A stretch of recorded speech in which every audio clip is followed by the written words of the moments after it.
Today, we're diving into a text that does something pretty extraordinary.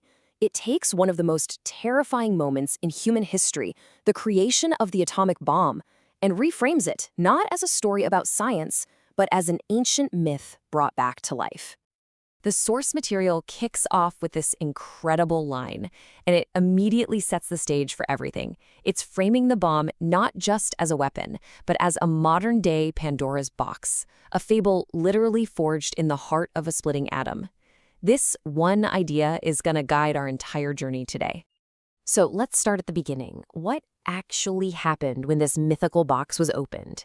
Our first section looks at that first blindingly explosive moment and all the consequences that came screaming out. Okay, so just a super quick refresher so we're all on the same page. In the Greek myth, Pandora opens this forbidden box or jar, and out flies every evil you can imagine. Sickness, suffering, death, you name it. The only thing left inside when she slams it shut is hope. Now hang on to that last part. It's going to be really important later. Right away, the source updates this ancient story for the 20th century. The box isn't made of wood anymore, it's a titanium tabernacle, a pretty powerful way to describe the bomb's casing, right? The forbidden object is no longer some gift from angry gods, it's something we built ourselves. And when this modern box was opened, wow, the evils that came out were terrifyingly real. The source uses some incredible imagery to describe them. You've got the plasma plume unspooling, the brutal breath of the blast wave, and then the chilling silence over Hiroshima and the notch in the narrative left by Nagasaki. It's a permanent scar in our story. And, nothing captures the scale of this moment quite like this famous, haunting quote from Oppenheimer, the father of the atomic bomb.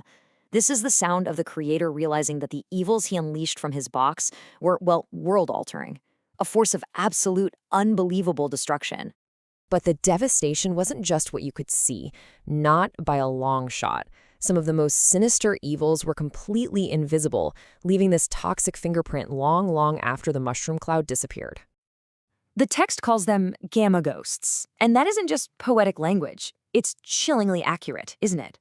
Radiation, totally silent and unseen, started its work, altering the very code of life itself, grazing the human genome in ways people couldn't even begin to understand yet.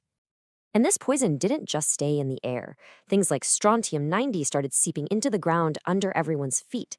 This was a different kind of evil, slow, silent, working its way into the earth, into the water, and eventually into the entire food chain. This phrase really gets at the true reach of the contamination.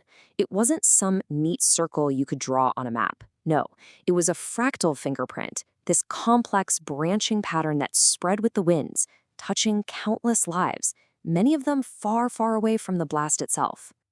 So, after you take in all that devastation, both the seen and the unseen, the source asks this really critical question.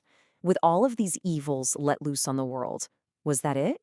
Was everything truly lost?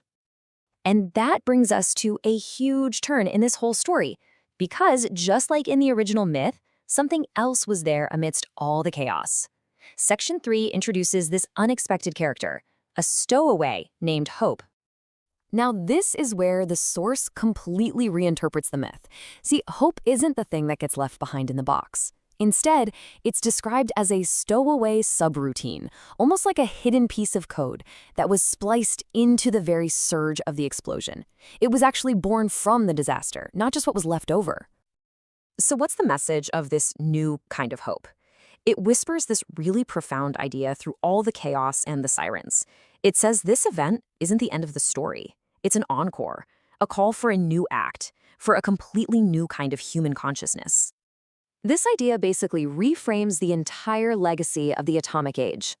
It suggests that we can take the terrifying countdown of radioactive half-life and turn it into a half-light horizon, a new dawn that's only possible because we were forced to stare right into the abyss.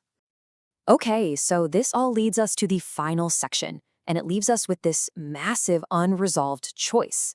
The bomb's legacy isn't a settled fact. It's presented as this ongoing philosophical dilemma for every single one of us. So here it is, the ultimate choice.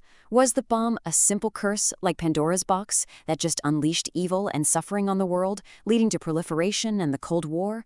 Or was it more like the fire stolen by Prometheus, a dangerous gift, A terrible, terrible warning that unleashed the exact kind of dread we needed to force us to evolve, to grow up as a species and stop ourselves from total annihilation. And in the end, the text leaves that dilemma squarely with us.